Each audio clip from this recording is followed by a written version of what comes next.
Today's video finds us over here in this UNESCO World Heritage Site. We're in Sukhothai, and where we're at right now is we're in the western zone. There's a total of 5 zones that make up this historical park over here. The center zone is where generally everybody goes, and where we are today is we're over in the western zone.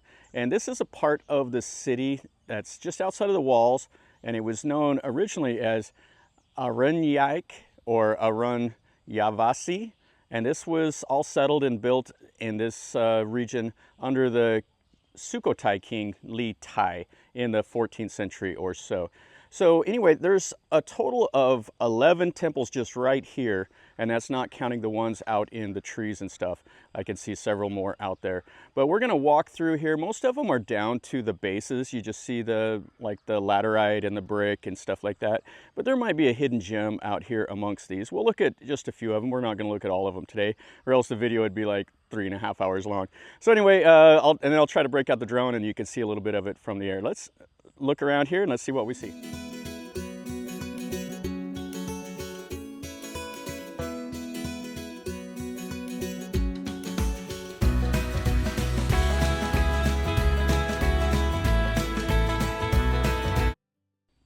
So this is how I got around over to here. And there's temples all through these trees here. And then there's also more out in the trees out that way and all around. And right now it's mostly just sugarcane and rice and stuff like that that the farmers are growing. And then there's the hills back over that way, and there's probably another dozen or so temples up in there. And then the main one over here in the western zone is Wat Saphan Hin, where you climb up a little stone bridge. So this is the first one we'll look at right here. This is Wat Tu, which means like the building temple is all it is. Tuk is like building. So what they had here is they had the Wihan with the laterite stones and the bricks, and then it had a cool little mandraba right there. The Sukhothais loved to build these. They generally would build them with like either one image, or they would build them with 4 images. They would have like a seated, a walking, a standing, and a reclining Buddha. This one here just has a seated Buddha. And they were either open like this, they'd be an open building, or they would be covered. They would put a wooden roof on it with the ceramic tiles. And the styling is all the same with these. It's quite nice. I really, really like the way they did this with the tapered edges and stuff. And then you see has the corbelled arch right there. And then they just did it out of brick. And then all around it was a series of chetties. And then there's another temple over there. There's just so many temples right here in this area. So you see they had a seated Buddha right here. It was made out of the laterite stones, and it's mostly weathered away. And this here would have been stuccoed and would have just been beautiful. And they do 3 corners on them. That's how they did that. That was the Sukhothai style. The same as their chetties. They did a 3-level base. And then this is the inside of this. So this would have been a pretty large image. And then you could see the base. There would have been more stuff inside of here. And this was, I don't know how tall this is, 25 feet or so. And it would have been all stuccoed and everything. And this wouldn't be as large as like Wat Chum, but it would have still been quite nice. And then over here on this side, they have a little alcove right there, and they would have had some images. You could just see a little bit of what's remaining of them and just a little bit of the stucco work up there. And then I really like the styling, the bases, and how they tapered the bricks off. And then there would have been bunches of little chetties and stuff. And we'll walk through and see some more of these ruins over here. And there's nothing much to see on this side of Wat Tu. Okay, so let's walk through. There's just so much to see here. And what you could do is you can ride a bicycle over here, or you can hire out transportation to get over. It's too far to walk, and then once you get over here, you got to do all kinds of walking through these trees. I rode my motorcycle, and you can hire out a motorcycle and stuff from near the historical park also if you feel confident enough to ride. Okay, so our next little stop here, this is Diai Maaset, and it was built around 1361 or so. Now this wasn't a temple here, this was a Hindu shrine. And they've had Vishnu and Shiva and everything inside of this little shrine. And they've since taken out all the valuable ones. They put them in the National Museum in Bangkok, and they're also at the Ramkhamhaeng Museum here in Sukhothai.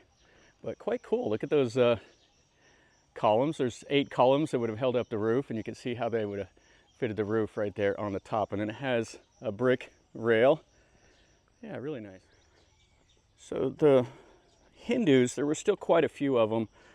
The Khmer king, Jariman VII, whenever the Khmer controlled this, he converted the kingdom into Buddhism, and then the Sukhothai kings followed suit. But there would have still been quite a few Hindu that were here amongst the people. So this would have been a place for them to come over and pray. There's a couple other little Hindu places. There's one just outside of, I think, the north gate of the main part in the central zone. And then there's a couple other temples that had Hindu elements and stuff like that in them. Okay, so let's go over to the next place. You can see here, this temple here just kind of butts up against the sugarcane field there. There would have been a moat and all of that around. And it's pretty cool. There's little data plates and stuff like that here that tell you a little bit about what is known.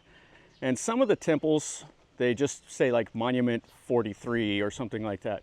Like this one here, this is Western Ruins number 2, or 26. So anyway, let's look in here and let's see. There's not a whole lot to see, just the base of it. So what we have here, this is just an ordination hall. You can see the little bases. Now there was no inscriptions, so they don't know when this was built or even the name of it.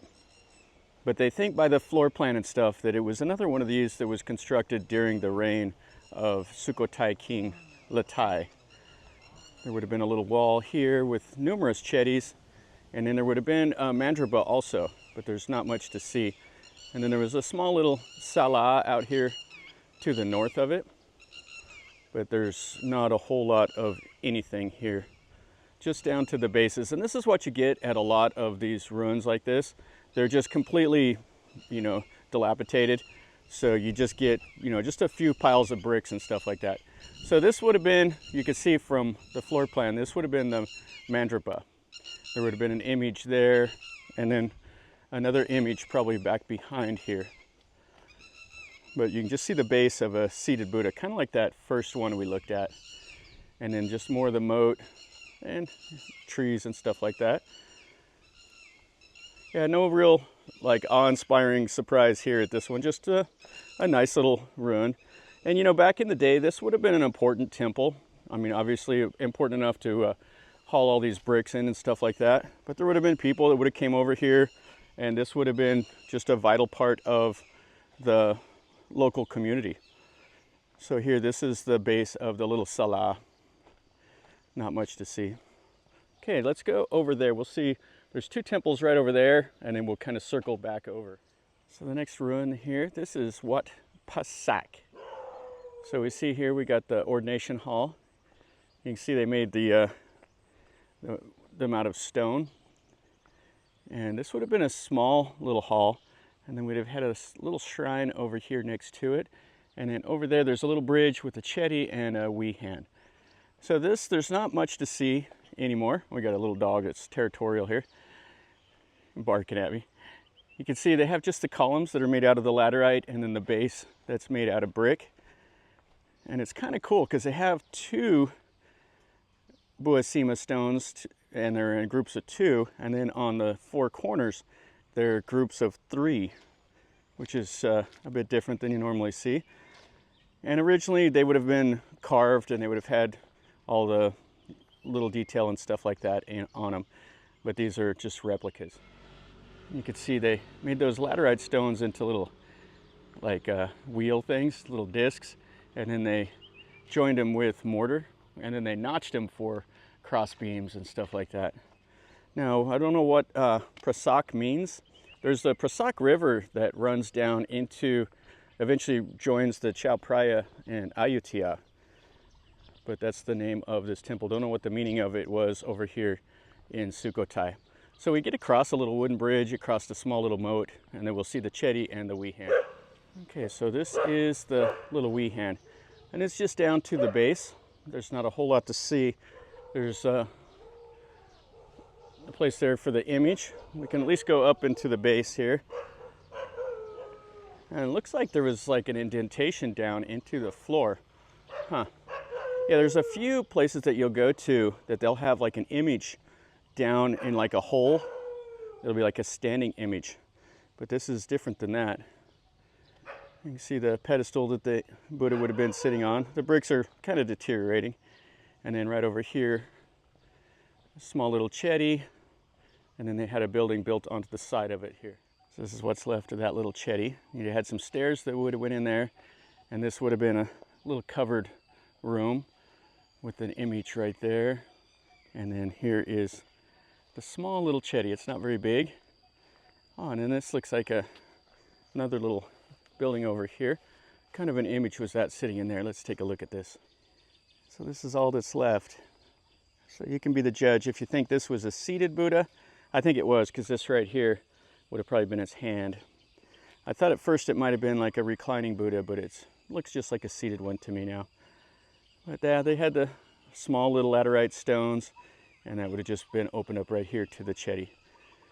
Okay, so let's go back over across the road and see some more over there. Okay, so our next little temple here, this is Wat Pa Land. And it has a little moat, and we're lucky enough to see some of the workers over here. They're cutting the grass and stuff like that.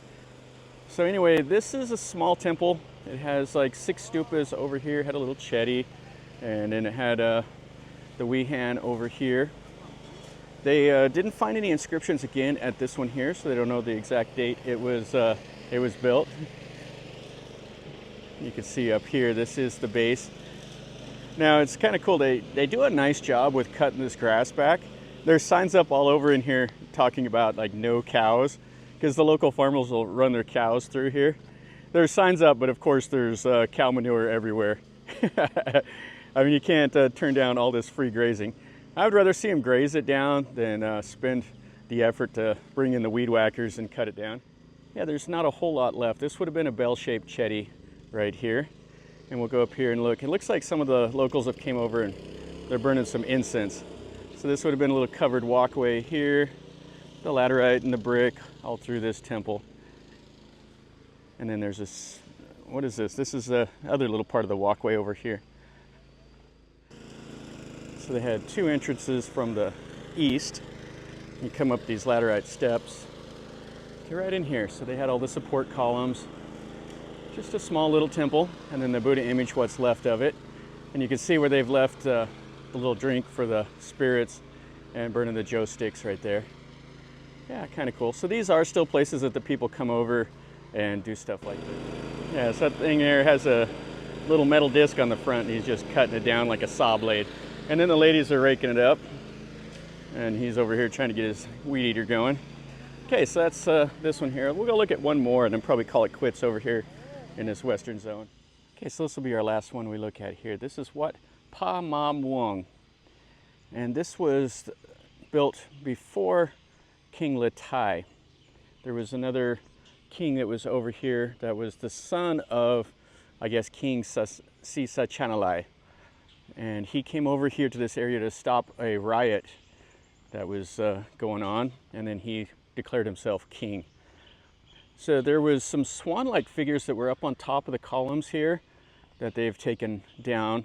And then there was some scripts here, some inscriptions that were in Pali and Khmer and a couple other languages. And then they talk about that some monks from Sri Lanka came over here also. This was an important temple for the influence from Sri Lanka. So you can see here, this looks like the ordination hall. There's a little bit of the Buasima stones right there, and it's just down to the base. But this is nice right here, this little chetty with this kind of a cool little wall here. So you can see the bricks that would have probably been up on the top.